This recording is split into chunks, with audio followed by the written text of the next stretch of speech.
여러분 안녕하십니까? 어제에 이어서 오늘도 우리 함께 요한계시록 17장 7번째 강의로 음녀의 3대 정체성이라는 제목으로 우리 말씀을 나누겠습니다.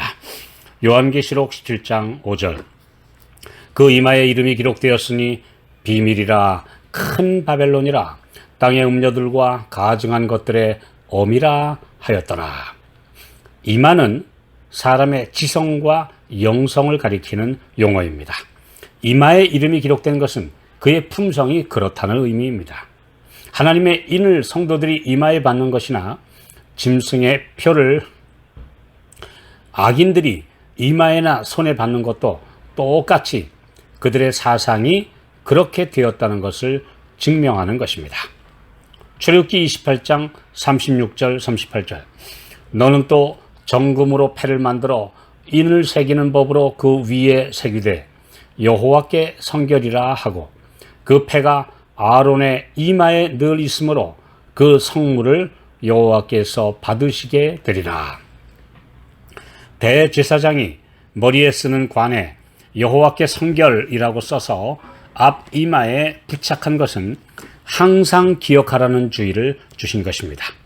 더구나 패로 부착한 것이 아니라 이마에 기록이 된 것은 마음에 기록했다는 말과 같습니다. 에스겔 3장 7절 그러나 이스라엘 족속은 이마가 굳고 마음이 강팍하여 네 말을 듣고자 아니하리니 이처럼 이마와 마음이 동의어로 사용되었습니다. 이 음녀의 이름이 세 가지로 기록되어 있는데 첫 번째는 비밀이라는 단어입니다. 성경에 기록된 비밀에는 두 가지가 있는데 경건의 비밀과 불법의 비밀이 있습니다. 이를 보면 음녀의 이마에 기록된 비밀은 신앙적이며 영적인 면에 관한 것이 분명합니다. 디모데전서 3장 16절 그도다 경건의 비밀이여 그렇지 않다 하느니 없도다. 골로새서 1장 27절 이 비밀은 너희 안에 계신 그리스도시니 곧 영광의 소망이니라. 그리스도인들에게 예수께서 그리스도이신 것, 구속주가 되심은 개인적으로 체험해 보지 않은 사람들에게는 비밀이요 이해할 수 없는 오묘입니다. 그리스도 안으로 들어오지 않고 바깥에서 보는 사람의 눈에는 이론적인 지식밖에 알 수가 없습니다. 신자들은 그분의 선하심을 맛보아 알 때에만 그 가치와 매력과 영광스러운 복음을 이해할 수 있기 때문에 비밀입니다.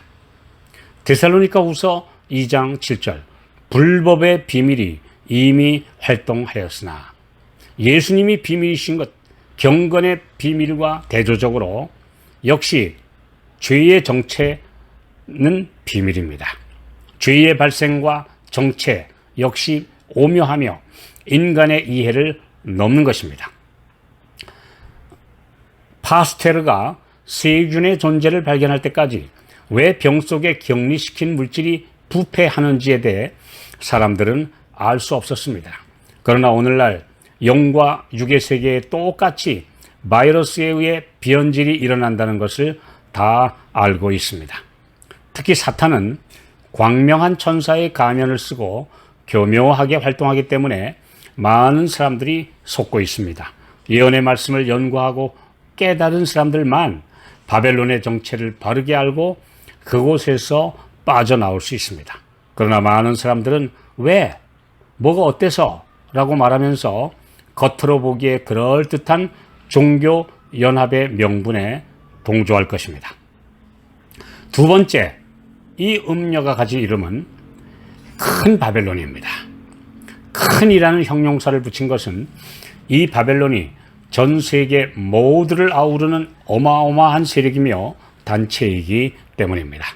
또 많은 작은 바벨론이 있지만 이런 타락한 단체들과 대비하여 그 정체는 그 모든 것들을 다 포함하고 다스리는 전 세계적이라고 하는 그 정체를 확실하게 밝히는 말이기도 합니다. 세 번째, 이 음녀의 이름은 땅의 음녀들과 가증한 것들의 어미입니다. 어미와 딸의 관계는 나은 사이듯이 이 큰 음녀에게서 태어난 많은 타락한 교회들이 있다는 사실을 말해줍니다. 종교개혁자들이 가톨릭 교황권의 오류를 깨닫고 오직 성경으로를 외치며 개혁해 나와서 세운 프로테스탄트, 즉 개신교회들이 다시 그 발밑에 들어가 하나 되는 종교 통합이야말로 다시 그 딸로 돌아가는 것입니다. 실제로 가톨릭 교회는 자신을 어머니 교회라 자칭하면서 집을 나간 딸들이여 다시 돌아오라 하고 계속해서 개신교회들을 향해 유화책을 쓰고 있습니다. 이미 돌아간 교회들이 있습니다. 1200여 년 전에 가톨릭을 우상 숭배자들이며 그래서 우리가 정통이다, 오르독스라는 이름으로 자칭하며 세운 정교회가 다시 가톨릭과 하나가 되었습니다.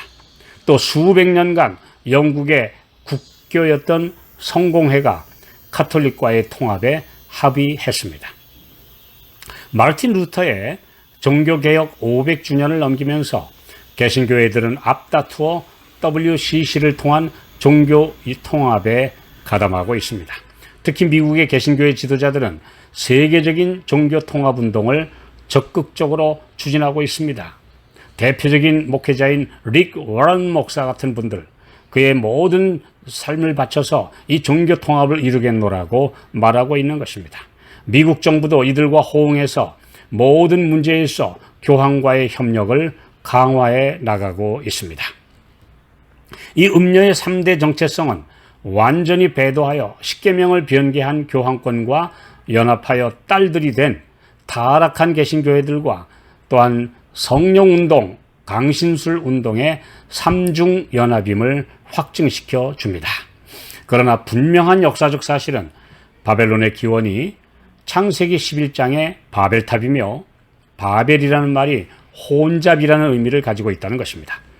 온갖 인본주의와 사탄이 배후에서 조종한 대로 만들어진 거짓 교리들로 혼잡해진 교회들이 바벨론이라는 타락한 종교 집단을 이룬 것입니다.